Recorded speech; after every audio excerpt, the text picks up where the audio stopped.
Hey y'all, my name is Elizabeth Ewan and welcome to my channel. As always, my focus is on writing worlds, dreaming big, and making every day magical. Today, we are going to be going through and doing a main character dive for my book called Project Ember. So if that's something that you're interested in, then just keep watching. So, okay, I have already set up one of my new planners from my mystery unboxing. I was originally thinking of doing a giveaway with this one, and I was like, no, this one's calling me to be my writing journal. And so I am working through Project Ember. And so all of Project Ember, all of my ideas and my plotting and everything, it's going to go into this planner, as well as obviously my software Scrivener. If you guys don't know what Scrivener is, it's this awesome writing software, and don't feel like you have to get it. Google Docs is just as good. You're fine.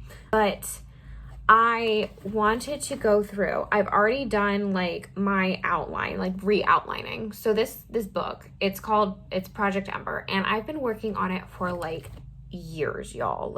At least in my head, conceptualizing, visualizing, reworking it. And it's I feel like this story has been with me personally for way too long, and I just need to get it out on paper. And so I have written a lot of different versions of it. And so I'm just kind of going back through, and I re-outlined it yesterday, and it's got about 70 chapters in it, which is intense, but it hits all of the major themes that I'm looking for in this novel, which it's going to be very much so. It's a romantasy novel, and it focuses a lot on vengeance and redemption, and also love versus hate. There's a truck going by, sorry. But it focuses a lot about on those themes. And I am thinking through my characters and trying to dig a little bit deeper, because this isn't just one book, right? I'm trying to set it up for an entire series. It would be potentially a standalone with the potential for a series. And so each of my characters is very multi-dimensional, and they have very different motivations for what drives them forward. And so I'm sitting here trying to figure out, okay, how do I figure out exactly everyone's individual motivations? More particularly, I feel I'm okay on the main characters. Today we're going to be focusing on the main characters and diving into that.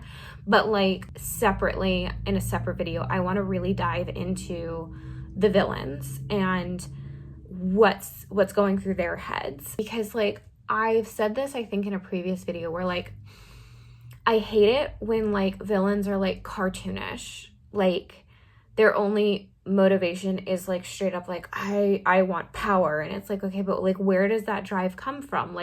Were you a victim in your childhood? Were you in a powerless position when you were younger, and that's why you want power? Or let's say they want money, right? Why do they want money so bad? Why are they so financially driven for their goals, as opposed to either being a better person or something like that? Did they not have money at a point in their times? Were they financially unstable to the point where they couldn't even take care of themselves or anyone that they loved? These are the kinds of in-depth villains that I'm very into. And so those are the kinds of villains that I like to write. My villainess in this novel, she's very close with the female lead that I've written, and they are foil characters of each other. And I really want it to be just the contrast, very their motivations need to be polar opposites and yet similar, if that makes any sense. I don't want to give too much away, because this is a novel that I'm working on, obviously, and it's something that I want to submit to literary agents and eventually do a more traditional publishing route with it, potentially, hopefully. If not, then I'm more than happy to go down the self-publishing route for it, because this is a story that honestly my soul feels it needs to be told. That's kind of what I'm thinking through.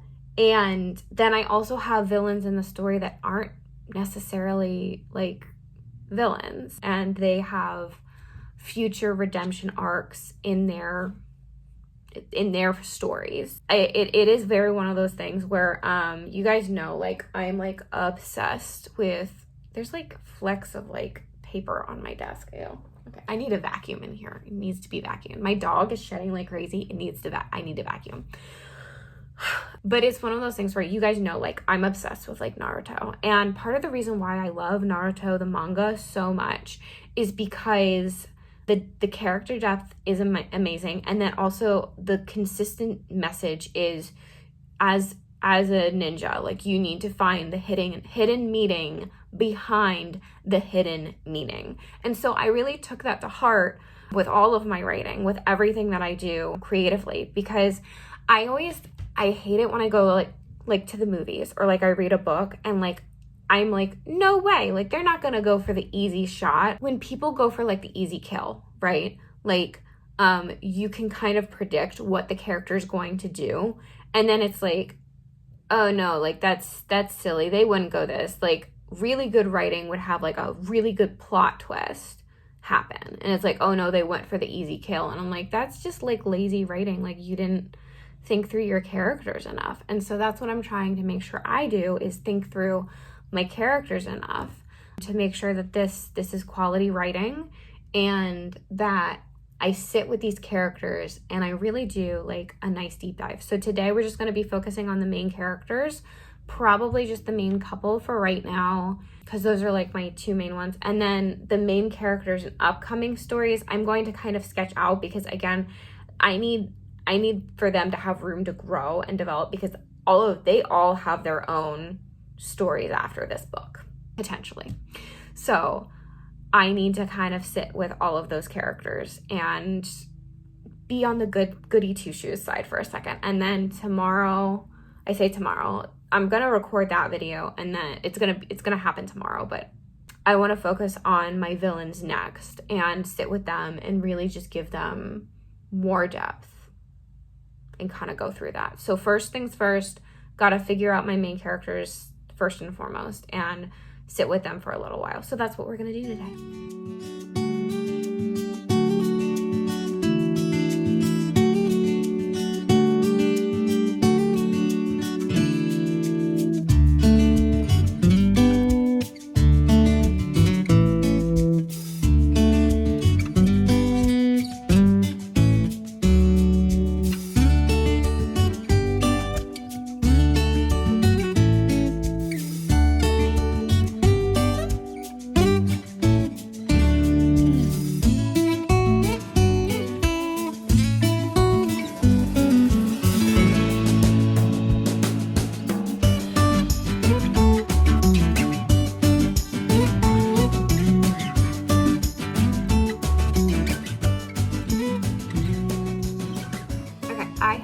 Just finished wrapping up with fleshing out all of my like main characters and like the supporting characters that are kind of like the best friend group essentially.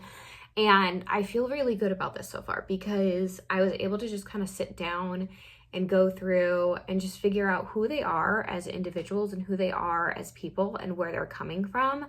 And something that I've noticed when I was trying to flesh everything out was I need to do a better job of fleshing out the actual world building. I have different countries in my fantasy world, and all of them are very, very culturally vast and very different from each other. And my characters don't all come from the same country. They have different backgrounds, and they all have like a common theme. A lot of them feel a lot of loneliness and striving to either fit in and or be accepted.